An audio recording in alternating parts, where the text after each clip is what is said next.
বিশ্বাস করেন আমাদের যে সকালবেলা টয়লেট হয় না, ওয়াশরুমে যান টয়লেট করেন, আলী ইবনে আবি তালেব রাদিয়াল্লাহু আনহু এরকম বাথরুম থেকে বের হয়ে পেটে হাত দিয়ে বলতেন, মানুষ যদি জানতো এই যে শুধু ক্লিয়ার করে টয়লেট হওয়াটা কত বড় নেয়ামত আল্লাহ পাকের, তাহলেও সারা জীবন সেজদায় পড়ে থাকতো। আমরা এগুলো বুঝি না, শ্বাস নেওয়ার নিয়ামত বুঝি না, পানি পান করছি, পানি আল্লাহ পাক দিয়েছেন, এটা নিয়ামত বুঝি না, গরম পানিতে ওযু করে আসলে নিয়ামত বুঝি না, সুস্থ আছি নিয়ামত বুঝি না, প্রত্যেকটা অর্গান ভালো আছে শরীরের নিয়ামত বুঝি না, রক্ত চলতেছে নিয়ামত বুঝি না। আমরা আল্লাহ পাকের নিয়ামতই বুঝি না, শুকরিয়া আদায় করি না। আর ওই যে কালিমা লা ইলাহা ইল্লাল্লাহ আল্লাহ পাক পড়ার তৌফিক দিয়ে মুসলিম বানিয়েছেন, এটা তো মোটেই বুঝি না। কত বড় নিয়ামত আল্লাহ দিয়েছেন আর কত ইহসান আল্লাহ করেছেন। এইটা জাস্ট আজকের লেকচার শুনে বুঝে বাসায় চলে যান, তাহলে ইনশাল্লাহ আপনার একটা কৃতজ্ঞতাপূর্ণ হৃদয়ের সৃষ্টি হবে, এবং এই হৃদয়টা সৃষ্টি হলে পরেই আপনি আল্লাহর দিকে ফিরে আসবেন ইনশাআল্লাহ। যুবক ভাই, আপনি আমি যে এত পাপ করলাম সারা জীবনেও, তারপরেও যে আল্লাহ পাক আপনার উপর আমার উপর শাস্তি নাজিল করেন নাই, এই ঋণটা কি আপনি আমি শোধ করতে পারবো কিনা? বলেন, আমার সাথে কথা বলেন, পারবো আমরা? এই যে সারা জীবন সুদ খেয়ে যাচ্ছেন, আল্লাহ যে গজব এখনো দেন নাই, আপনি আমি কি এই ঋণটা শোধ করতে পারবো? এই যে মেয়েগুলো তোমরা যে পর্দা করতেছো না, বেহায়ের মতো বেপর্দায় ঘুরে বেড়াচ্ছ, এখন আল্লাহ পাক এখনো শাস্তি দেন নাই, শুকরিয়া আদায় করতে পারবে? এতদিন চলে গেল, শত শত রাকাত নামাজ বাকি আছে, রোজা বাকি আছে, হজ ফরজ হয়েছে হজ করেন না, যাকাত সেই কবে ফরজ হয়েছে যাকাত দেন না, আল্লাহর জন্য একটু দান সাদাকা করব, একটু মসজিদ মাদ্রাসায় কন্ট্রিবিউট করব, ইত্যাদি ইত্যাদি সমাজ কল্যাণমূলক কাজ করব, করছি না। আল্লাহ যে এখন পর্যন্ত এইভাবে সুস্থ রেখেছেন, নিয়ামতের শুকরিয়া আদায় করতে পারবো আমরা? ইন্নাল ইনসানা যালুমান জাহুলা, মানুষ জালেম জাহেল। সুবহানাল্লাহ, আমরা কি আল্লাহ পাকের কৃতজ্ঞ হব কিনা ভাই? আমার সাথে বলেন আলহামদুলিল্লাহ। আলহামদুলিল্লাহ আদাদা খালকিহি ওয়া রিদা নাফসিহি ওয়া জিনাতা আরশিহি ওয়া মিদাদা কালিমাতিহি কামা ইয়ানবাগি লিজালালি ওয়াজহিক ওয়া আযীমি সুলতানিকা ইয়া রাব্বাল আলামিন। আল্লাহ পাক আমরা সবাইকে আল্লাহ পাকের কৃতজ্ঞ হওয়ার তৌফিক দান করুন। কৃতজ্ঞতা একটা দোয়া আমার সাথে পড়েন, আলহামদুলিল্লাহ হামদান কাসীরান তাইয়িবান মুবারাকান ফি, আলহামদুলিল্লাহ কামা ইয়ানবাগি লিজালালি ওয়াজহিক ওয়া আযীমি সুলতানিক আল্লাহুম্মা সাল্লি আলা মুহাম্মাদ ওয়া সাল্লাম। প্রিয় ভাইরা, অনেক রাত গভীর করবো না, মূল কথাগুলো এটুক। আল্লাহ রাব্বুল আলামিন আমাদের সবাইকে যেন মুসলিম পরিবারে জন্মগ্রহণ করতে পারার এই নিয়ামতের শুকরিয়া আদায় করার তৌফিক দান করে। শুকরিয়া আদায় করবো কিভাবে ভাই? 5 ওয়াক্ত নামাজ দিয়ে শুরু করতে হবে। নামাজ নাই ইসলাম নাই, নামাজ নাই ইসলাম নাই। নামাজ না পড়ে 14 বার জানাজার নামাজ পড়ালেও সে ব্যক্তি জান্নাতে যেতে পারবে না।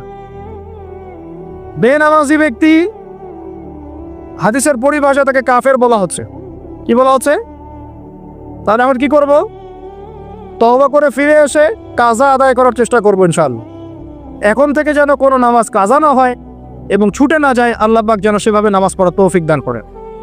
এবং নামাজ 4G 3G 5G হবে না, নামাজ ধীর স্থিরভাবে হবে, প্রত্যেকটা বিষয় উপলব্ধি করে সালাত আদায় করবো ইনশাআল্লাহ। আর নামাজের মধ্যে আমরা যা পড়ি এর অর্থগুলো বোঝার চেষ্টা করবো ইনশাআল্লাহ। ঠিক আছে ভাই? নামাজ দিয়ে শুরু হবে, দেন তালাবুল ইলম, ইলম অর্জন করবেন। এই ইলম নিয়ে কথা বলে শেষ করে দিব। ইলম অর্জন করবেন কি না? ইলম অর্জন করা মুস্তাহাব না নফল না সুন্নাহ? নবী সাল্লাল্লাহু আলাইহি ওয়াসাল্লাম বলেছেন, তালাবুল ইলমি ফরিদাতুন আলা কুল্লি মুসলিম। প্রত্যেক মুসলমানের উপরে দ্বীনের জ্ঞান অর্জন করাটা ভাই কি? ফরজ। তাহলে আমরা জ্ঞান অর্জন করবো তো ইনশাআল্লাহ। ডক্টর হতে বাধা নাই, ইঞ্জিনিয়ার হতে বাধা নাই, রাজনৈতিক নেতা হতেও কোনো বাধা নাই, অর্থনীতিবিদ হতে কোনো বাধা নাই, কিন্তু কোরআন সুন্নাহর শিক্ষা বিবর্জিত করে নয়, কোরআন সুন্নাহর শিক্ষাকে বুকে ধারণ করেই একদম ছোটবেলা থেকেই কোরআন শিখতে হবে। আল্লাহ পাক তৌফিক দান করুন। আর কোরআন শিখতে হবে মানে শুধু এটা নয় যে বিশুদ্ধ করে খালি তিলাওয়াত শিখবো, এতটুকু যথেষ্ট নয়, এতটুকু যথেষ্ট নয় আপনার জন্য। এই অর্থটাকে বোঝার চেষ্টা করতে হবে। আল্লাহ পাক তৌফিক দান করুন, আমিন। আরবি ভাষাটা শেখার চেষ্টা করেন, আরবি ব্যাকরণটাকে শেখার চেষ্টা করেন, ওলামায়ে কেরামদের সাথে সম্পর্ক রাখেন, মাদ্রাসায় একটু সময় দেন, প্রয়োজন একটু ব্যাচ আকারে পড়েন, অনলাইন অফলাইনে অনেক কোর্স হয়, এগুলো করেন। অ্যাটলিস্ট কোরআন বোঝার জন্য যতটুকু আরবি দরকার, যতটুকু ভাষা জ্ঞান দরকার, ব্যাকরণ দরকার, এইটুকু অর্জন করেন। আমি আপনাকে মুফতি মুহাদ্দিস হতে বলছি না। পারবেন কিনা ভাই? পারা যাবে তো ইনশাআল্লাহ। আল্লাহ পাক তৌফিক এনায়েত করুন বলি আমিন। কোরআনের ভাষার ভিতরে ঢুকতে না পারলে ভাই আপনি কোরআনের স্বাদ অনুভব করতে পারবেন, স্বাদ অনুভব করতে পারবেন না। আল্লাহ বলছেন লাউ আনজালনা হাযাল কুরআনা আলা জাবাল লা রাআইতাহু খাশিআম মুতাসাদ্দিআম মিন খাশিয়াতিন। কোরআনকে তোমার সিনায় নাজিল না করে পাহাড়ে নাজিল করলে পাহাড় আল্লাহর ভয়ে নতজানু হয়ে যেত, থরথর করে কাঁপতো। তো সেই কোরআন আমরা তেলাওয়াত করে কখনো চোখ দিয়ে পানি বের হয় না? হয় না? বের হয় না? হয় না? কখন হয় না? কারণ কোরআন পড়েও আমরা উপলব্ধি করতে পারি না, অর্থ জানি না। কোরআন পড়েও অর্থ বুঝি না বলেই কখনো চোখ দিয়ে পানি বের হচ্ছে না। দোয়াগুলো করছি অর্থ বুঝি না বলেই দোয়ার মধ্যে স্বাদ আসে না, সেই নূর পাই না, সেই মারিফত অর্জিত হয় না। আর আস্তে আস্তে এই শিক্ষাগুলো থেকে আমাদেরকে সরিয়ে দেওয়া হচ্ছে। ব্যক্তিগত উদ্যোগে হোক, যেভাবে হোক, আপনাকে কোরআন শিখতেই হবে। এই তাগাদা আপনার, এই ফিকির আপনার। ইনশাআল্লাহ ফিকির আপনি করেন, রাস্তা আল্লাহ দেখাবেন ইনশাআল্লাহ। আল্লাহ পাক তৌফিক দান করুন। এর পাশাপাশি আল্লাহ ওয়ালাদের সাথে থাকবো, সুন্নাহ ভিত্তিক জীবনযাপন করবো ইনশাআল্লাহ। রাজি আছি তো ইনশাআল্লাহ? সবার চেহারায় দাড়ি থাকবে তো ইনশাআল্লাহ? প্যান্ট টাকলো উপরে উঠবে তো ইনশাআল্লাহ? আমরা হারাম সম্পর্কগুলো ত্যাগ করতে পারবো তো ইনশাআল্লাহ? হালাল সম্পর্কে থাকবো তো ইনশাআল্লাহ? হালাল রিজিক খাবো তো ইনশাআল্লাহ? সুদের কাছে যাব, জেনার কাছে যাব, ঘুষের কাছে যাব? আমরা দুর্নীতি করব? আমরা পিতামাতাকে অপমান করব? আমরা কি কোরআন এবং হাদিসের শিক্ষাকে বাদ দিয়ে শিক্ষা অর্জন করব? আল্লাহ পাক যে কথাগুলো আমরা বললাম তার উপরে আমল করা তৌফিক দান করো। ওয়াল্লাহু শাহীদুন বাইনি ওয়া বাইনাকুম। ঠিক আছে? আল্লাহ আমার এবং আপনাদের মাঝখানে সাক্ষী। ওয়া হুয়া শাহীদুন বাইনানা ওয়া কাফা বিল্লাহি শাহীদা। আল্লাহ পাকই আমাদের সাক্ষী, তিনিই সাক্ষী হিসেবে যথেষ্ট। ঠিক আছে? এবার আসেন শেষ পয়েন্ট, একটু বসেন। আল্লাহর নবী সাল্লাল্লাহু আলাইহি ওয়াসাল্লাম যেই যুগে জন্ম নিয়েছেন, যুগটার নাম কি বলেন? এখন শুনেন, ওই যুগে শিরক ছিল, কি ছিল? ওই যুগে সুদ ছিল, কি ছিল? ওই যুগে জেনা ছিল, কি ছিল? ওই যুগে মারামারি দাঙ্গা হাঙ্গামা ছিল। ঠিক আছে? ওই যুগে মাদক ছিল, আর নারী জাতির অবমাননা ছিল। এখনকার যুগে আছে না নাই? বেশি না কম? অনেক বেশি না অনেক কম? আচ্ছা, ওই সমাজটা আল্লাহর নবী পরিবর্তন করেছেন কি না? কত বছর সময় লাগছে? কত বছর? মাত্র 23 বছর। যার প্রথম 13 বছর মক্কায়, পরের 10 বছর বলেন, প্রথম 10 বছর মক্কায়, পরের 10 বছর মদিনায়। নিজের মন গড়া বুদ্ধি দিয়ে করেছেন না আল্লাহর ওহী দিয়ে করেছেন? আবার বলি, নিজের মন গড়া বুদ্ধি দিয়ে করেছেন, নিজের প্রবৃত্তির অনুসরণ দিয়ে করেছেন, মানব রচিত আইন কানুন দিয়ে করেছেন, নাকি আল্লাহ পাকের বিধান দিয়ে করেছেন? আল্লাহ পাকের সেই বিধানের নাম কি? তাওরাত, জাবুর, ইনজিল না কোরআন? তাওরাত, জাবুর, ইনজিল আগে ছিল না ছিল না? ওগুলো এই যুগে চলবে না চলবে না? কেন চলবে না? কারণ কোরআন আসার পরে সব রহিত হয়ে গেছে। কোরআন আসার পর সব রহিত হয়ে গেছে। নবী সাল্লাল্লাহু আলাইহি ওয়াসাল্লামের পরে অন্য কোন নবীর অনুসরণ করলে চলবে কি চলবে না? চলবে? চলবে না। কেন? কারণ শেষ নবী এসেছেন, আমরা তার উম্মাহ, আমরা তাকে ফলো করব। শেষ নবী এসেছেন, শেষ আসমানি কিতাব নিয়ে আসছেন, এরপরে কোন আসমানি কিতাব আসবে? আসবে না। আর কোন নবী আসবে? আচ্ছা, এখন আপনারা এতটুকু সাক্ষ্য দিলেন, আমরা বুঝলাম যে আল্লাহর নবী সাল্লাল্লাহু আলাইহি ওয়াসাল্লাম সমাজ পরিবর্তন করেছেন আল্লাহর ওহী দিয়ে। কি দিয়ে ভাই? সেই ওহী সমান সমান কোরআন এবং হাদিস। কোরআন এবং ওহী সমান সমান বলি কোরআন এবং, আবার বলেন ওহী সমান সমান কোরআন এবং হাদিস। আছে না নাই? হাদিস লাগবে না লাগবে না? না শুধু কোরআন মানলেই হবে? শুধু হাদিস মানলে হবে? শুধু কোরআন মানলে হবে? না দুটো একসাথে মানতে হবে? আচ্ছা, এবার আসেন, নবী সাল্লাল্লাহু আলাইহি ওয়াসাল্লাম কোরআন এবং হাদিস দিয়ে প্রথমে সাহাবীদেরকে শিখিয়েছেন না শেখান নাই? জ্ঞান শিখিয়েছেন কিনা? প্রথম ওহী কি বিষয় এসেছিল? নামাজ, যাকাত, পর্দা, জিহাদ নাকি জ্ঞান শিক্ষা? প্রথম ওহী কোনটা? ইকরা বিসমি রাব্বিকাল্লাযী। তাহলে প্রথম ওহী কি কেন্দ্রিক? রাজনীতি কেন্দ্রিক, অর্থনীতি কেন্দ্রিক, না শিক্ষা কেন্দ্রিক? তাহলে প্রথম ওহী হচ্ছে শিক্ষা কেন্দ্রিক। ইকরা বিসমি রাব্বিকাল্লাযী, পড়ুন আপনার রবের নামে যিনি আপনাকে সৃষ্টি করেছেন। মানে পড়ুন আপনার রবের নামে যিনি আপনাকে, তার মানে শিক্ষা কাকে বলে? শিক্ষা তাকে বলে যা আমাকে রব চেনাবে। আবার বলেন, শিক্ষা কাকে বলে? যা আমাকে রব্বিকাল্লাযী খালাক, ইকরা বিসমি রব্বিকাল্লাযী খালাক, পড়ুন আপনার সেই রবের নামে যিনি আপনাকে সৃষ্টি করেছেন। তাহলে শিক্ষা কাকে বলে? যা আমাকে আমার রব চেনাবে। তাহলে যে শিক্ষা আমাকে রব থেকে দূরে সরায় সেটা কি? যে শিক্ষাটা আমাকে আমার রব থেকে দূরে সরায় সেটা কি? সুশিক্ষা না কুশিক্ষা? সুশিক্ষা না কুশিক্ষা? আরো আসতে বলেন, সুশিক্ষা না কুশিক্ষা? যে শিক্ষা আমাদেরকে রব থেকে দূরে সরায় সেটা কি সুশিক্ষা না কুশিক্ষা? আর যে শিক্ষা আমাদেরকে রবের কাছাকাছি নিয়ে যায় সেটার নাম কি? সুশিক্ষা। নবী সাল্লাল্লাহু আলাইহি ওয়াসাল্লাম সমাজ পরিবর্তন করেছেন কোন শিক্ষা দিয়ে? সুশিক্ষা না কুশিক্ষা? আচ্ছা, এবার তিনি সাহাবীদেরকে এটা শিক্ষা দিলেন।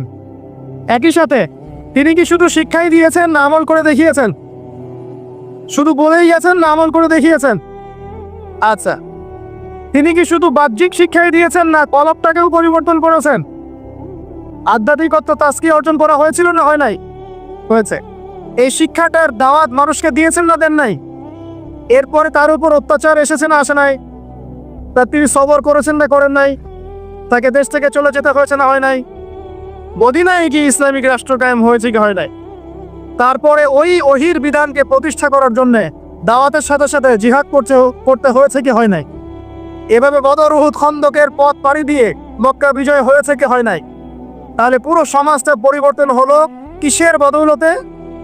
আল্লাহ পাকের ওহির রেভলিউশন বা বিপ্লবের বদৌলতে। আবার বলি, আল্লাহ পাকের ওহির রেভলিউশন বা বিপ্লবের বদৌলতে। এখন আসেন, এই সিলসিলা কি নবীর ইন্তেকালের পরপর বন্ধ হয়ে গিয়েছিল নাকি পুরো চলতে আছিল? সাহাবায়ে কেরাম কি ওই নীতির উপরে ছিলেন কি ছিলেন না? আবু বকর সিদ্দিক ছিলেন না? ওমর ইবনে খাত্তাব, উসমান বিন আফফান, আলী ইবনে আবি তালেব, তারা ওই নীতির উপর ছিলেন কি ছিলেন না? তারপরে চার ইমামের যুগে তারা ছিলেন না? তারপরে ফুকাহায়ে কেরামের যুগে ছিলেন না? মুহাদ্দিসিনে কেরাম তারা ছিলেন না? এভাবে যুগের পর যুগ ইসলামী শিক্ষাকে বাদ দিয়ে মুসলিমরা সফল হয়েছে না ইসলামী শিক্ষা বুকে ধারণ করে সফল হয়েছে? আরো আসতে বলেন, ইসলামী শিক্ষাকে বুকে ধারণ করে যুগের পর যুগ আমরা সফল হয়েছিলাম না এটাকে বর্জন করে সফল হয়েছিল? এবার আসেন, এখনকার আধুনিক বিশ্বের যে কোনো সাবজেক্ট আমি চ্যালেঞ্জ করতেছি, chemistry, physics, astrophysics, philosophy, political affairs, অর্থনীতি, ম্যাথামেটিক্স, সায়েন্স অ্যান্ড টেকনোলজি, যে কোনো সাবজেক্টের গোড়ায় আপনি যাবেন, আপনি ওই সোনালী যুগের কোনো না কোনো মনীষীকে খুঁজে পান। আমার কথা বুঝতে পারলেন? এই বিশ্বের যে কোনো সাবজেক্ট কিসে প্রযুক্তির বড়াই করতেছেন? অ্যালগরিদম ছাড়া প্রযুক্তি অচল। আপনি ল্যাপটপ খুলতে পারবেন না, টাইপ করতে পারবেন না। যে বইটা ইসলামের এগেইনস্টে লিখেছেন ওই বইটা টাইপ করতে পারবেন না যদি অ্যালগরিদম না থাকে। আর সেই অ্যালগরিদম আবিষ্কার করেছেন একজন মুসলিম মনীষী। মেডিকেল সায়েন্সে যাবেন, মেডিকেল সায়েন্সের যত থিওরি আছে ইবনে সিনার বইয়ের উপর দাঁড়িয়ে আছে। কার বইয়ের উপরে? এই যে আপনি ফিলোসফিক্যাল থটসের কথা বলেন, দার্শনিক মতবাদগুলোর কথা বলেন, আপনি ইমাম গাজ্জালির বাইরে যেতে পারবেন না। আমি ইবনে রুশদের বাইরে যেতে পারবো না। আপনি অ্যাস্ট্রোফিজিক্সের কথা বলেন, কেমিস্ট্রির কথা বলেন, জাবের ইবনে হাইয়ান ছাড়া কেমিস্ট্রি অচল। তোমরা এগুলো জানো না? জীববিজ্ঞান এরা পারবে? জীববিজ্ঞান কি ইবনে সিনার থিওরির বাইরে যেতে পারবে? ম্যাথামেটিক্স ওমর খৈয়ামের বাইরে যেতে পারবে? আল খাওয়ারিজমির বাইরে যেতে পারবে? ইবনে রুশদের বাইরে যেতে পারবে? এরকম বহু নাম বলতে থাকলে সারা রাত যাবে, আমার কাছে নোট করা আছে। এমন কোনো সাবজেক্ট নাই। এখনকার বিশ্বের চলমান শিক্ষানীতি নিয়ে এত কথা বলছেন, শিক্ষানীতি এইটা ওইটা, ইসলাম, সেকুলারিজম, ডেমোক্রেসি ইত্যাদি, কোনো সাবজেক্ট আপনি এই বিশ্বে চালাতে পারবেন না যে সাবজেক্টের গোড়ায় কোনো না কোনো মুসলিম মনীষীকে খুঁজে পাবে। বিশ্বকে আমরা করে দিলাম, বিশ্বকে কারা করে দিল? এইভাবে 1-2 বছর নয়, প্রায় 1200 বছর। কত বছর? প্রায় 1200 বছর এই পুরো বিশ্বটাকে আমরা শাসন করেছি। শুধু শিক্ষানীতি নয়, আমরা অর্থনীতি শাসন করেছি, আমরা পলিটিক্যাল অ্যাফেয়ার শাসন করেছি, রাজনীতি শাসন করেছি। ওরা আমাদের জমিতে থাকতো, ট্যাক্স দিয়ে, কর দিয়ে থাকতো। ওরা ইহুদি খ্রিস্টানরা আমাদের জমিতে থাকতো ট্যাক্স দিয়ে, কর দিয়ে। আর আজকে আমাদের ওদের কাছে লোন চাইতে হয়, ওরা শর্ত আরোপ করে। কোথায় আসছি আমরা চিন্তা করছেন? ইতিহাস সেই কবে ভুলে গেছে?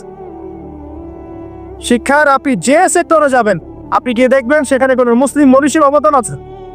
আপনি আল খাওয়ারিজমি বাদ দিয়ে, ইবনে রুশদকে বাদ দিয়ে, ইমাম গাজ্জালিকে বাদ দিয়ে, জাবর ইবনে হাইয়ানকে বাদ দিয়ে, ইবনে সিনাকে বাদ দিয়ে, এনাদেরকে বাদ দিয়ে আপনি সাহিত্য খুঁজে পাবেন না, আপনি দর্শন খুঁজে পাবেন না, আপনি ম্যাথামেটিক্স খুঁজে পাবেন না, কেমিস্ট্রি, ফিজিক্স, সায়েন্স খুঁজে পাবেন না। এখন আমাকে বলেন, ওই সময়কার এই মনীষী নাকি ইসলামী শিক্ষাটাকে বাদ দিয়ে শুধুমাত্র বৈষয়িক শিক্ষায় শিক্ষিত ছিলেন? না, ইসলামী শিক্ষার সাথে বৈষয়িক শিক্ষা দুটোই শিখেছেন। কোনটা বলেন? কথা বলেন। একটা শিখেছেন না দুটোই শিখেছেন? এখন এই সিলসিলা চলতে চলতে চলতে এই 1914 সাল থেকে নতুন একটা নিউ ওয়ার্ল্ড অর্ডার শুরু হলো। শব্দটা কি বললাম? New world order. New world order.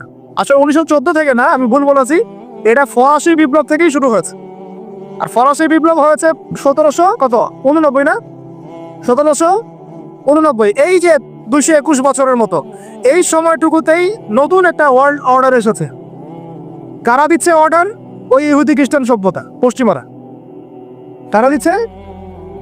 ওই ইহুদি খ্রিস্টান সভ্যতা, পশ্চিমারা। নতুন অর্ডার।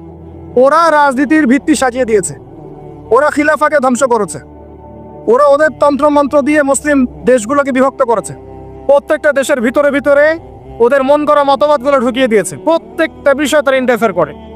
ওরা যে অর্থনীতি দিয়েছে ওইটার উপর বিশ্ব দাঁড়িয়ে আছে। ওরা যে মিডিয়া প্রযুক্তি দিচ্ছে ওইগুলোর উপরে আমরা চলছি। ওরা যে শিক্ষার কথা বলছে ওই শিক্ষা আমাদের মধ্যে ঢুকানো হচ্ছে। ওরা একটা গডলেস নাস্তিক জেনারেশন তৈরি করেছে, ওইটা আমরা সৃষ্টি করার চেষ্টা করছি। ওরা যে সুখ দিয়েছে ওর উপর অর্থনীতি চলছে। ওরা যে সংস্কৃতি দিচ্ছে ওই সংস্কৃতি সারা বিশ্বে ছড়িয়ে পড়ছে। ওরা যে পর্নোগ্রাফি চালু করেছে এটা সারা বিশ্বে ছড়িয়ে পড়েছে। ওরা যে মাদকগুলো চালু করেছে সারা বিশ্বে ছড়িয়ে পড়ছে। ওরা যে সংস্কৃতি, বেহাপনা, জেনা, ফ্রি মিক্সিং, সমকামিতা, ট্রান্সজেন্ডার, একটা একটা ইস্যু ছাড়ছে, আস্তে আস্তে সারা বিশ্বে এগুলো ছড়ায় পড়তেছে। শিক্ষানীতির বাইরে নয়, ওই জিনিসটাই বাস্তবায়ন করার চেষ্টা আমরা আবার নতুন করে করছি। এটা নিউ ওয়ার্ল্ড অর্ডার বাস্তবায়ন করছি আমরা লাস্ট 100 বছর থেকে বেশি। এই করতে করতে করতে শিক্ষা এখন 2 ভাগে ভাগ হয়ে গেছে। ভাই, একটা জেনারেল স্কুল অফ থট বা সেকুলার স্কুল অফ থট, একটা হলো ইসলামিক স্কুল অফ থট। আমার সাথে বলেন, একটা সেকুলার স্কুল অফ থট, একটা Islamic school of thought. Secular school of থটটা এমনভাবে সাজানো হচ্ছে, শুরুতে বলেছি 20 বছর পড়বেন, 20টা সূরা মুখস্থ করতে পারবেন। সোজা কথা, এই শিক্ষার মূল উদ্দেশ্য দুনিয়া, দুনিয়া এবং দুনিয়া। দুনিয়া শিক্ষার দরকার নাই তা বলছি না, বলছি এই শিক্ষাটা ইসলামকে কাট অফ করে, বিবর্জিত করে শুধু দুনিয়ার দিকে ফোকাস করছে। পক্ষান্তরে আরেকটা শিক্ষা যেটা ইসলামিক, এখানে মাশাআল্লাহ আমরা কোরআন হাদিস শিখছি বটে, তবে বর্তমান অর্থনীতি, বর্তমান রাজনীতি, বর্তমান ওয়ার্ল্ড অ্যাফেয়ার্স, বর্তমান জিওপলিটিক্স, বর্তমান দর্শন, এই জিনিসগুলোর ল্যাকিংস আছে। কোনো সময় দেখা যায় একজন ইমাম সাহেব নামাজ পড়াতে পারেন কিন্তু অর্থনীতি বোঝেন না। একজন বক্তা, দায়ী, আলেম মানুষ, তিনি মাশাআল্লাহ বয়ান করেন, কোরআন সুন্নাহ দিয়ে ওয়াজ করতে পারেন, কিন্তু তিনি ইংরেজি বোঝেন না, সায়েন্স বোঝেন না, ইকোনমি বোঝেন না, ওয়ার্ল্ড অ্যাফেয়ার্স বোঝেন না। কেন এরকম হলো? কারণ এই সিলেবাসের মধ্যে এই জেনারেল সাবজেক্টগুলোর ঘাটতি ছিল। বুঝাতে পারতেছি আমি কি? বুঝতে পারতেছেন? আবার এই যে একজন ব্যক্তি মাশাআল্লাহ এমবিবিএস ডক্টর, তিনি ইমামতি করতে পারছেন না কেন? এমবিবিএস ডক্টর ইমামতি করতে পারছেন না কেন? তার কেরাত শুদ্ধ না কেন? কারণ তিনি তার পুরো স্টুডেন্ট লাইফে অনেক কিছু শিখেছেন, বাট কোরআন শেখেন। বুঝতে পারছি? দুইটা দৌড়াচ্ছে দুই দিকে। দুইটা কোন দিকে? দুইটা দুই দিকে। এ হলো আমাদের বর্তমান শিক্ষা সংকট। এটাকে আমি বলি শিক্ষার মেরুকরণ। শিক্ষার মেরুকরণ মানে দুই মেরুতে ধরাচ্ছে দুটা। উচিত ছিল বিগত 100 বছর থেকেই এই দুটাকে সমন্বয় করা।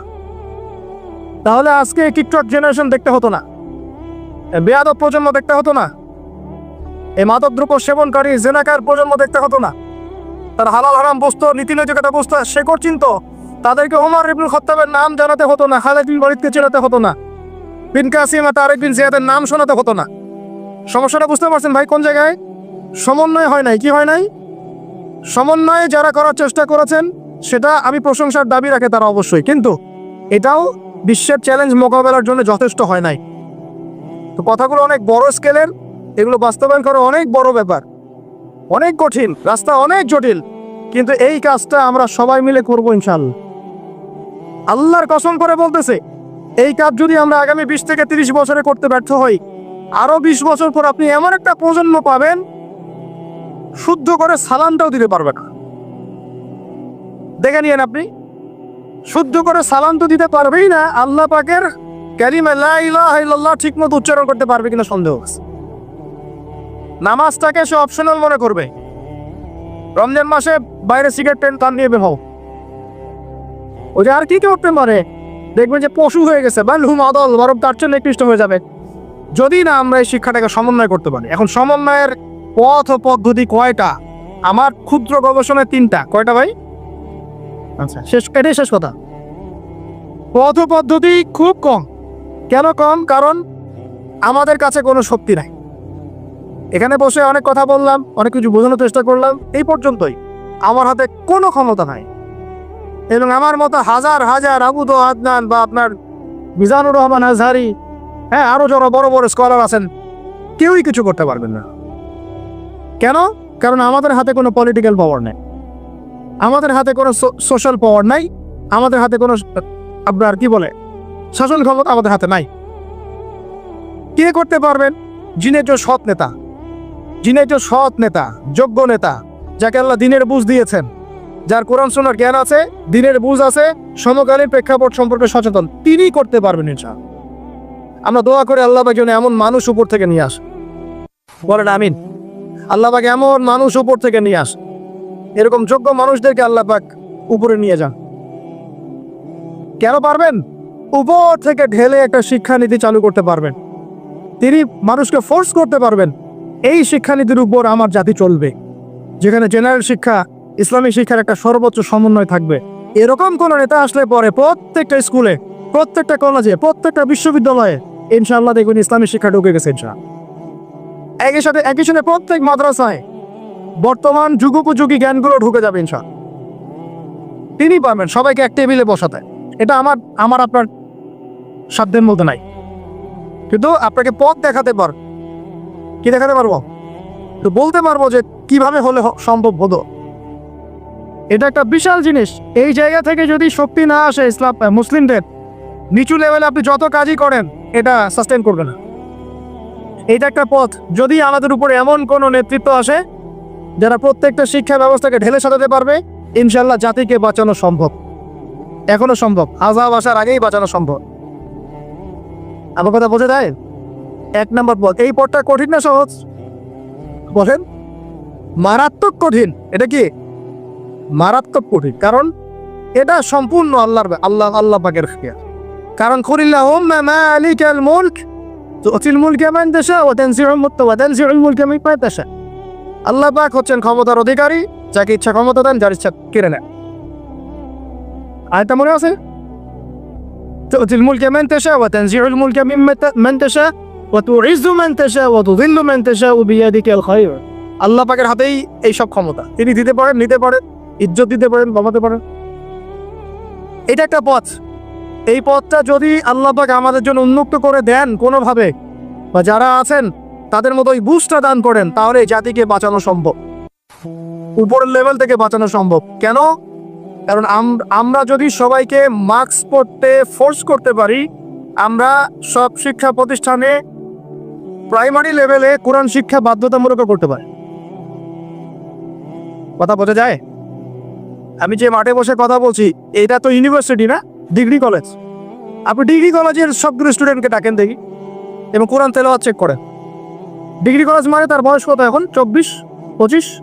25 বছরে তার কোরআন তেলাওয়াত সহি হয় নাই, কারণ উপর থেকে তাকে কোনো চাপই দেওয়া হয় নাই। তার সিলেবাস ওটা ফোর্সফুল বাধ্যতামূলক ছিলই না কখন, ওই জন্য কে আরও করে নাই। ও সিলেবাসে আমি পড়বো কেন? সে তো পড়াশোনা করতেছে চাকরির জন্য। বুঝতে পারে কথা? শিক্ষকদেরকে ডাকে সব বিশ্ববিদ্যালয়ে, বড় বড় বিশ্ববিদ্যালয়ের শিক্ষকদেরকে ডেকে একটা টেবিলে বসান, কোরআন তেলাওয়াত চেক করেন, 90% তেলাওয়াত ঠিক থাকবে না। জাতির শিক্ষক তারা, জাতির এই বাঙালি জাতির শিক্ষক তারা কোরআন তেলাওয়াত করতে পারে না। আর কিভাবে বলবো আপনাদেরকে? তাদের হাতে জাতি করতেছে, এই জাতির কারিগর তারা, তারা কোরআন তেলাওয়াত করতে পারে না। সুবহানাল্লাহ, এটা অবাক করার বিষয়। অবাক হলে নবীজি বলতেন সুবহানাল্লাহ, অবাক করে নবী বলতেন কি? সুবহানাল্লাহ, সুবহানাল্লাহ। তারা জাতি করতেছেন, কারিগর, কোরআন তেলাওয়াত করতে পারেন না। সংকট কি বুঝতে পারেন? সংকট কোন জায়গায়? তাহলে প্রথম যেটা, এটাই একমাত্র সবচেয়ে সেরা পথ। যদি আল্লাহ পাক এমন কাউকে নিয়ে আসেন যার মাথায় বুঝতে থাকবে ইনশাআল্লাহ, সে যদি উপর থেকে সুন্দর মতো সব ঢেলে সাজায়, প্রত্যেকটা ঘর থেকে কোরআনের আওয়াজ আসবে। তখন আলাদা করে আপনাকে মাদ্রাসাও খুলতে হবে না, দরকার আছে মাদ্রাসা খোলা, কারণ সব তো উপর থেকেই হচ্ছে। একটা এক্সাম্পল দেই, জাস্ট একটা দিচ্ছি। মালয়েশিয়ায় ক্লাস 10 পাস একটা ছেলে ইমামতি করতে পারে।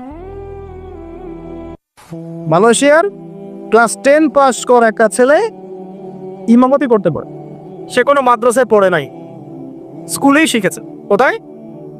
স্কুলে। মালয়েশিয়া পিছিয়ে গেছে, অর্থনীতিতে পিছিয়ে গেছে, ওয়ার্ল্ড অ্যাফেয়ার্সে পিছিয়ে গেছে, জিওপলিটিক্সে পিছিয়ে গেছে, ওর জিডিপি কমে গেছে। আর কিভাবে বুঝাবো বলেন? আর কিভাবে বোঝাও?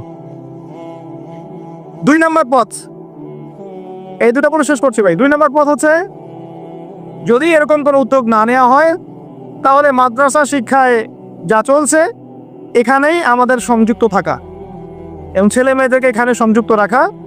তবে এই শিক্ষায় একটা জিনিসকে সংশোধন করা দরকার, সেটা হলো যুগোপযোগী জেনারেল শিক্ষাগুলোকে ঢোকানো দরকার।